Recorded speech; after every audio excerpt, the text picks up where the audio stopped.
My name is Nathan Cole, and I'm sitting here in this cramped law office that smells like old paper and disappointment, watching my stepmother destroy what's left of my world with a smile that could cut glass. The fluorescent lights above buzz like dying insects, casting harsh shadows across the mahogany table where my father's will lies open like a wound.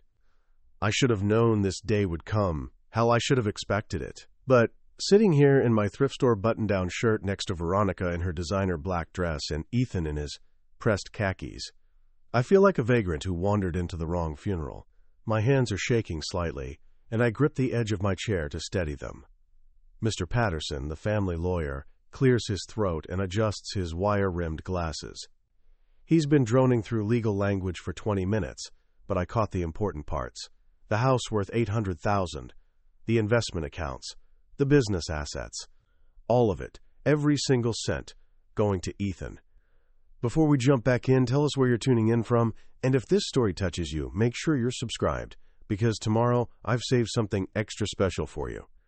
And to my eldest son, Nathan Cole, Patterson reads in a voice that sounds like gravel, I leave my personal effects, including my journals and photographs. That's it. 28 years of being his son, and I get a box of memories. Veronica turns to me with that syrupy voice she uses when she wants to twist the knife. Well, Nathan, I suppose this shouldn't come as a surprise. You've always been worthless anyway. The words hit me like a physical blow, but I swallow the rage burning in my throat. Ethan shifts uncomfortably in his chair, his eyes fixed on the table. He won't look at me. He never does anymore. I flash back to that October morning when I was 14, standing in the hallway with a hastily packed suitcase while Dad explained I was going to live with Aunt Maggie.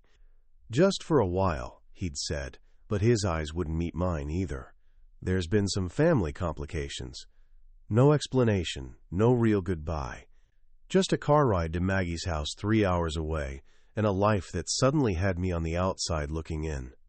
The personal effects are boxed in the study, Patterson continues, clearly wanting this meeting to end. You can collect them at your convenience. Veronica stands with the grace of someone who's just inherited a fortune, smoothing down her dress. I trust you can see yourself out, Nathan. Ethan and I have arrangements to discuss with Mr. Patterson. I stand on unsteady legs, my father's leather journal clutched in my hands. It's the only thing I grabbed from the box before coming here, the only piece of him I have left. The leather is worn smooth from years of his fingers turning the pages, and it smells faintly of his cologne. As I walk toward the door, I hear Veronica's voice behind me, sweet as poison. Such a shame, really. But some people just aren't meant to be part of a family. The door closes behind me with a soft click, and I'm standing alone in the hallway, 28 years old and orphaned all over again. But something's different this time. This time, I'm going to find out why. The public library smells like dust and forgotten dreams, but it's quiet here, and that's what I need right now. I've claimed a corner table near the back where nobody bothers to look, surrounded by towering shelves of books that nobody reads anymore. My father's journal lies open in front of me, its pages yellowed with age and filled with his careful handwriting. I've been staring at the same entry for 10 minutes now, dated just 3 weeks before I was sent away. Must secure the future, he wrote.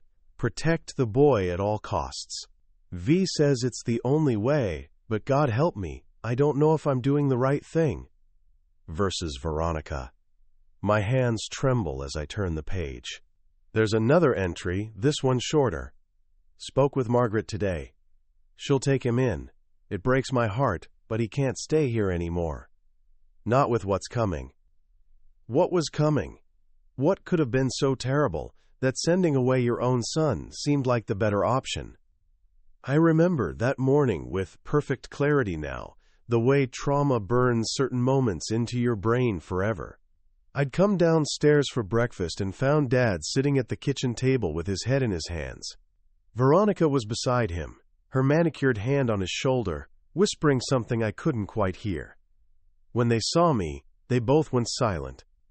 Pack a bag, Nathan, Dad had said without looking up. You're going to stay with Aunt Maggie for a while. How long is a while? I'd asked, but neither of them answered. I flipped through more pages, searching for clues. Dad's handwriting becomes more erratic as the entries progress, like he was writing under stress. There are fragments that don't make sense. The investors won't wait much longer. She says she can handle them. What kind of man sacrifices his son for money? But it's the symbol that catches my attention. In the margins of several entries, Dad has drawn the same thing over and over again. A small circle with 3 lines extending from it, like a child's drawing of the sun. Sometimes he's traced over it so many times the paper is worn thin. I've seen that symbol before, but I can't remember where. There's a rustling sound as someone sits down at the table across from me. I look up to see Mrs. Chen, the librarian, her kind eyes full of concern. "You've been here for 3 hours, dear," she says softly. "Is everything all right?" I close the journal and force a smile. "Just doing some research." She nods but doesn't move. "Your father used to come here sometimes, you know, after you left for your aunt's. He'd sit right where you're sitting now, reading through old newspapers. Always looked so sad." My throat tightens. Did he ever say what he was looking for? No, but he always asked about the archives, specifically about business records from the early 2000s. She pauses. "I always wondered why he never tried to bring you home." Because Veronica wouldn't let him, I think, but don't say. I gather up the journal and stand. "Thank you, Mrs. Chen. I think I need to visit Aunt Maggie." As I walk toward the exit, I can feel the weight of the journal in my hands. My father's words echo in my mind, "Protect the boy at all costs." Maybe it's time I found out what he was protecting me from. Aunt Maggie's kitchen smells like cinnamon and coffee, the same way it has for the past 14 years. She's standing at the stove making scrambled eggs, even though I told her I wasn't hungry. Her graying hair pulled back in the same practical ponytail she's worn since I was a kid. This room raised me more than any other place in the world, and sitting at this scratched wooden table feels like coming home and opening old wounds at the same time. "You look terrible," she says without turning around, the way she always does when something's bothering me. "And don't tell me you're fine, because I can see the storm clouds gathering behind your eyes." I set Dad's journal on the table between us. "Maggie, I need to know why Dad really sent me here." Her shoulders tense, and for a moment she stops stirring the eggs. "Nathan, honey, we've been through this. Your father said there were family complications." "That's bullshit, and we both know it." The words come out harsher than I intended, but I'm tired of being treated like a child. I found his journal. He wrote about protecting me from something. About Veronica saying it was the only way. Maggie turns around slowly, her weathered face pale. She's wearing the same floral apron she's had for years, but her hands are shaking as she unties it. "Oh, Nathan, I was hoping you'd never ask these questions." "So you do know something." She sits across from me heavily, like the weight of 14 years is finally catching up with her. "I suspect it. Your father showed up here that night with you and a suitcase, looking like he'd aged 10 years in a week. He was terrified, Nathan. Not sad, not angry. Terrified." "Of what?" "I don't know exactly." She reaches across the table and covers my hand with hers. "But he kept saying that Veronica had handled things, and that you'd be safer here.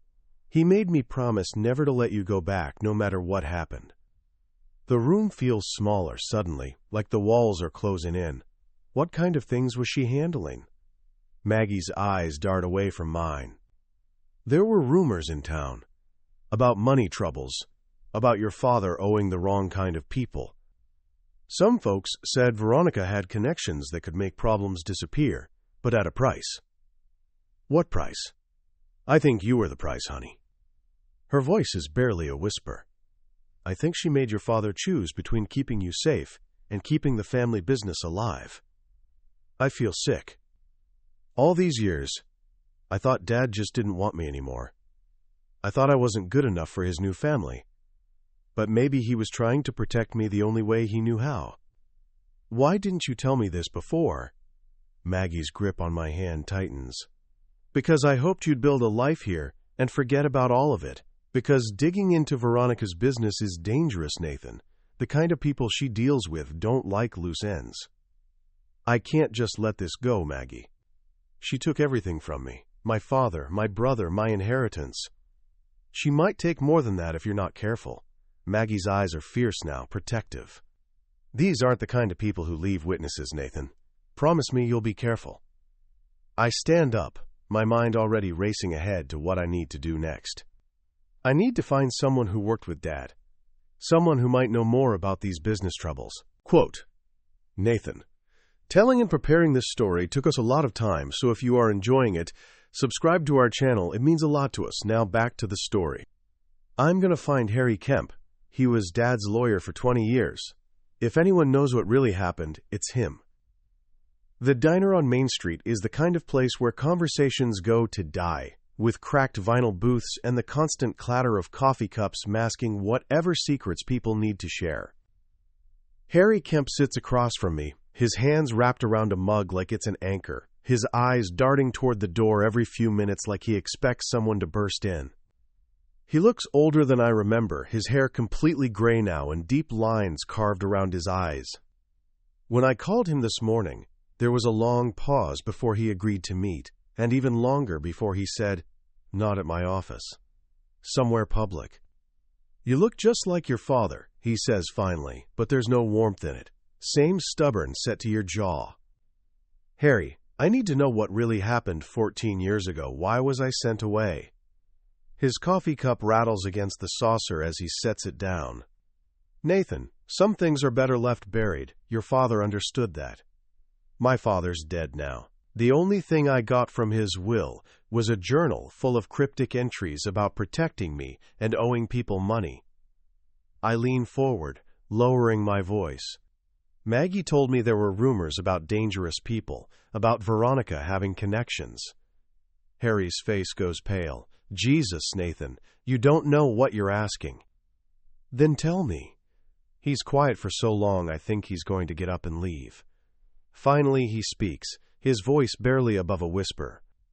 "Your father got involved with some investors in the early 2000s. Real estate deals that went bad. The kind of bad where people don't just lose money, they lose everything." "What kind of investors?" "The kind who collect debts with interest that compounds in blood." Harry's hands are shaking now. "Your father owed them close to $2 million. They were going to take the house, the business, everything. And when that wasn't enough, they were going to take me." Harry nods grimly. "Veronica knew people. She said she could make the problem disappear, but your father had to choose. Keep you in the family and watch you become collateral, or send you away and let her handle things her way." My stomach drops. What was her way? I don't know, and I didn't want to know, but the debts disappeared, Nathan, all of them, overnight, and your father never spoke about it again. There has to be records, documents, something. Harry reaches into his jacket and slides a small key across the table. Storage Unit 247 on Industrial Road. I kept copies of everything, even though I probably shouldn't have. His eyes meet mine, and I see genuine fear there. "But Nathan, if you open that door, you can't close it again. Some truths destroy more than they heal." I pocket the key, feeling its weight like a stone. I've been destroyed for 14 years, Harry. Maybe it's time for the truth to destroy someone else. He stands abruptly, throwing a 20 on the table. "Be careful, son. Veronica's reach is longer than you think." Blake's Auto Shop sits on the edge of town like a monument to honest work, its corrugated metal walls stained with years of grease and sweat. The smell hits me before I even get out of my car. Motor oil, welding smoke, and something indefinably masculine that takes me back to being 12 years old and watching Tom's dad fix our bicycles with patience I never got at home. Tom slides out from under a rusted pickup truck, his coveralls paint splattered, and his hair still that unruly brown mess it was when we were kids. When he sees me, his face splits into a grin that makes me remember what friendship felt like before the world got complicated. "Nathan fucking Cole," he says, wiping his hands on a rag that's seen better decades. "I heard you were back in town for the funeral. Shit, man, I'm sorry about your dad." "Thanks." I watch him work, the easy way his hands move over the engine like he's speaking its language. "You hear about the will?" His face darkens. Yeah, I heard. Veronica's a real piece of work, isn't she? Always has been. He sets down his wrench and really looks at me for the first time. You okay? You look like you've seen a ghost. Maybe I have. I lean against his workbench, feeling the solid weight of Harry's key in my pocket. Tom, I need to ask you something. Do you remember anything strange happening around the time I was sent away? Anything with my dad or Veronica? Tom's expression grows serious. He glances around the shop even though we're alone, then lowers his voice. You know, there was some weird shit going down back then. I remember because my mom was working the night shift at the hospital, and she used to see your dad there sometimes. Not as a patient, just sitting in the parking lot at like 2 a.m, talking on his phone. Talking to who? Don't know, but Mom said he looked scared as hell. And then there was that time I saw Veronica meeting with some guys behind Morelli's restaurant. Real slick-looking dudes in expensive suits, not the kind of people you usually see in our neighborhood. My pulse quickens. What did they look like? City types. One of them had this weird tattoo on his hand. Looked like a sun with lines coming out of it. Tom pauses, studying my face. You know something about this, don't you? The symbol from Dad's journal. My heart is racing now. Tom, I think my dad got mixed up with some dangerous people. I think Veronica was involved somehow. Involved how? I don't know yet, but I'm gonna find out. I pull out the storage unit key. I need someone I can trust to help me with this. Someone who remembers what things were like before I was sent away. Tom doesn't hesitate. Whatever you need, man. Your dad was always good to me when we were kids. If someone screwed him over, I want to know about it too. This could be dangerous, Tom. He grins, but there's steel behind it. Brother, I've been working on cars in this town for 15 years. Dangerous is my middle name. The town's historical society office smells like mothballs and forgotten time. Its cramped space crammed with filing cabinets and boxes of yellowing newspapers that nobody's touched in years. Tom and I have been here for 3 hours, our fingers black with old ink, spreading documents across the single wooden table like we're mapping out a war. Look at this, Tom says, sliding a newspaper clipping toward me. Veronica Sterling, that was her maiden name, involved in some kind of real estate investment firm that went belly up in 2001. I read over his shoulder, my coffee growing cold as the pieces start falling into place. Stellar Heights Development. Says here they were selling vacation properties that didn't exist, took investors for over $3 million before the Fed shut them down. But look at the investor list. Tom's finger traces down a column of names. Marcus Delacroix lost his retirement savings. Says here he went bankrupt, and then... He pauses, his voice dropping. Then he disappeared 6 months later. Police never found him. The name hits me like a punch to the gut. I flip through Dad's journal frantically until I find it. There, in his careful handwriting, M. Delacroix called again. Says V owes him more than money now. God help us all. Tom, this is it. This is the connection. My hands are shaking as I point to the entry. Dad was somehow involved with one of Veronica's victims. But why would Delacroix be calling him? Tom pulls out his phone, fingers flying over the screen. Let me check something. After a few minutes, he looks up with a grim expression. Marcus Delacroix filed a police report 3 weeks before he vanished, claiming someone was stalking his family, threatening his kids. The room feels like it's spinning. Jesus Christ. You think Veronica. I think Veronica learned how to make problems disappear permanently. Tom's voice is steady, but I can see the anger building behind his eyes. And I think she offered your dad the same service. I lean back in my chair, the weight of it all pressing down on me. So Dad owed money to dangerous people. Veronica comes along with a solution. She'll make the debt vanish, but only if he sends me away and lets her handle things her way. Which means getting rid of anyone who could connect her to her past crimes, including Marcus Delacroix. We sit in silence for a moment, the implications hanging between us like smoke. Finally, Tom speaks. Nathan, if this is true, if she really killed people to protect herself, then you were never safe, as long as you stayed in that house. Your dad probably saved your life by sending you away. I think about all the years I spent hating him for abandoning me, and now it turns out he was protecting me from a woman who made people disappear. I need to talk to Ethan.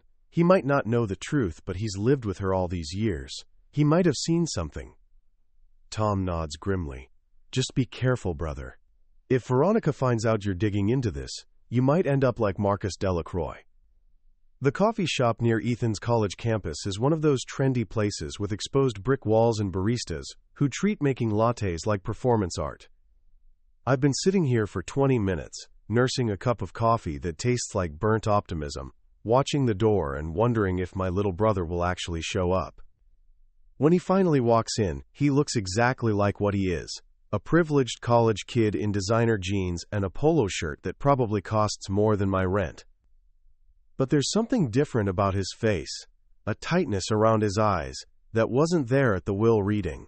He spots me in the corner booth and approaches slowly, like he's walking toward a bomb that might explode. You said it was important, he says, sliding into the seat across from me. His voice is careful, neutral. It is. I push the newspaper clipping about Stellar Heights development across the table. Do you know anything about this? Ethan glances at it, and I see recognition flicker in his eyes before he tries to hide it. I don't know what you're talking about. That's your mother's maiden name, Ethan. Veronica Sterling. She was involved in a real estate scam that destroyed people's lives. That was before she married Dad. People make mistakes. People died, Ethan. I lean forward, keeping my voice low but letting the anger show. One of her victims, Marcus Delacroix, went missing after he started asking questions about his money. And guess what? Dad knew him. Dad was somehow connected to all of this. Ethan's face goes pale. He picks up his coffee cup with shaking hands. Nathan, you don't understand. Mom's not. She wouldn't. Wouldn't what? Hurt people? Make them disappear? I pull out Dad's journal and flip to the entries about Delacroix. Read this.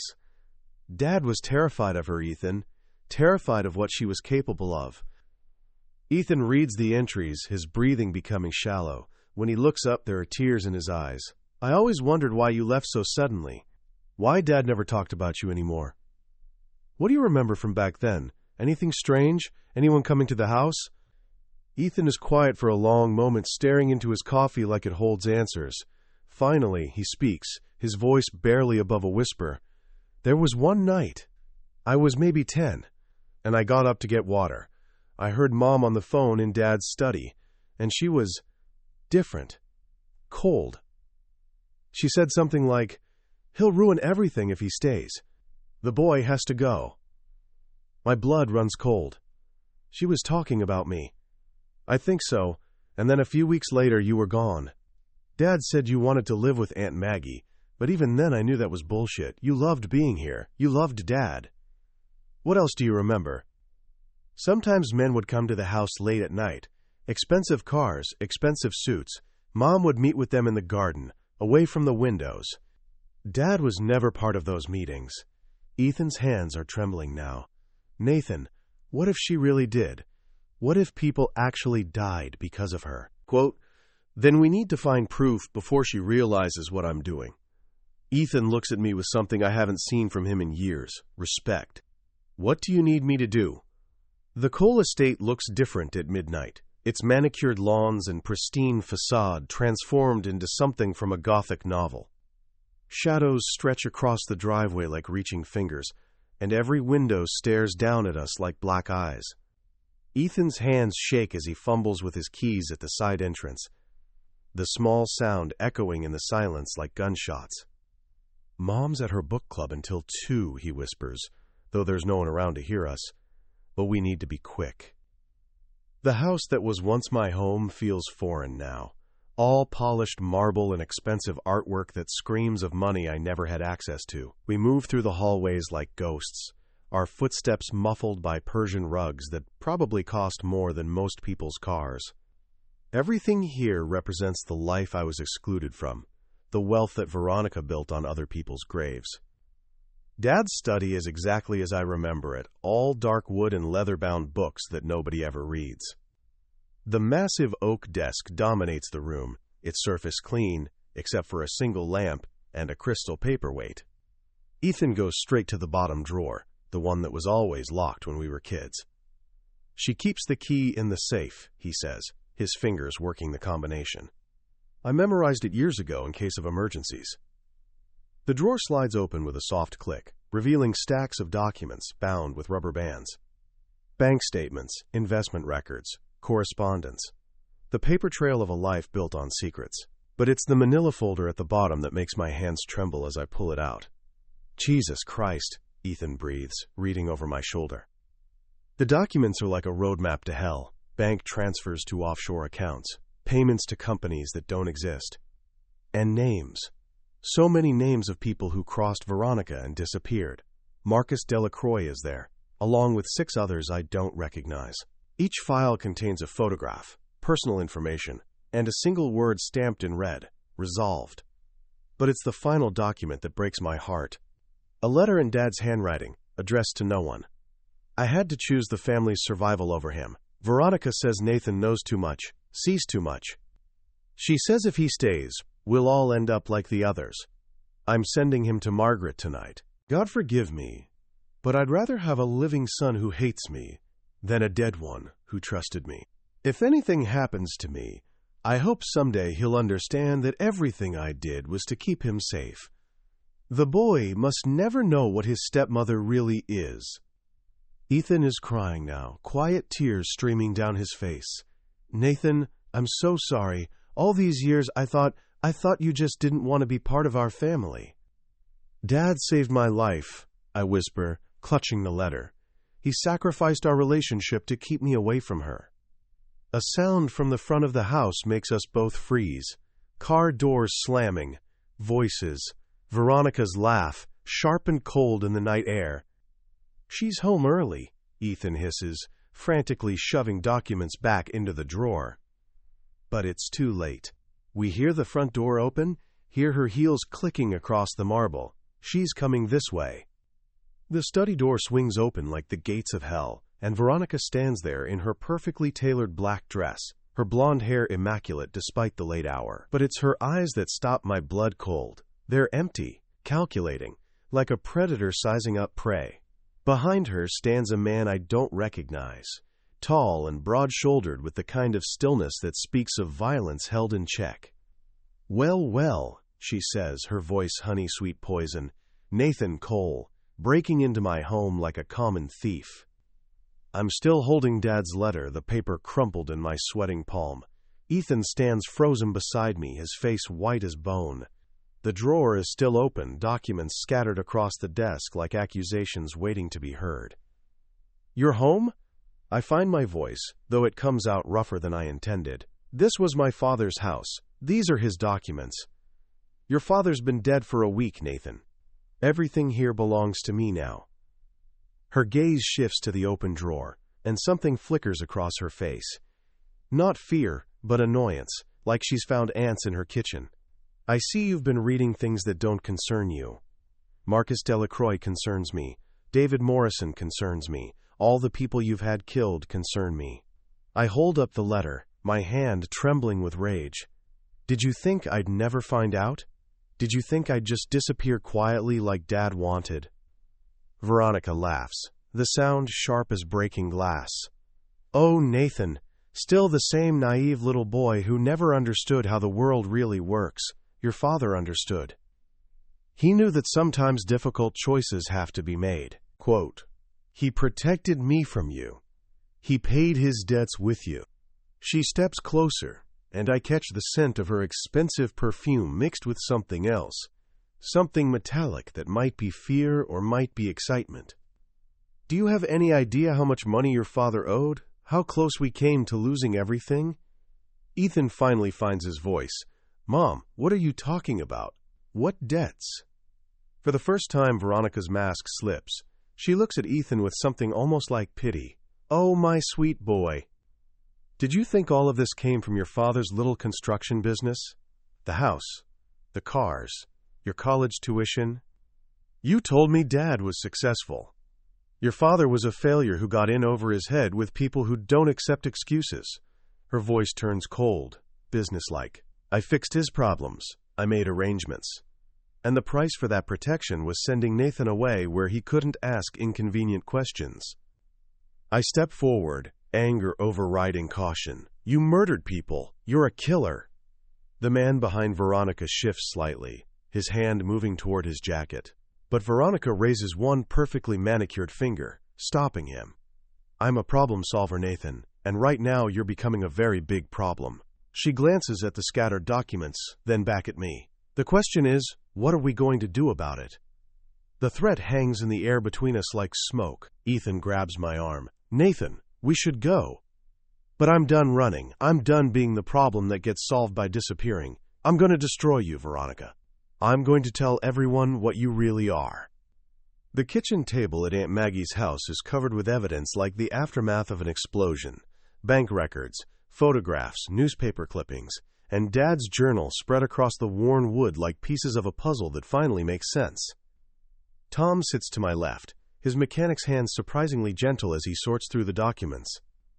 Maggie stands at the stove making coffee none of us will drink, her movements sharp with nervous energy.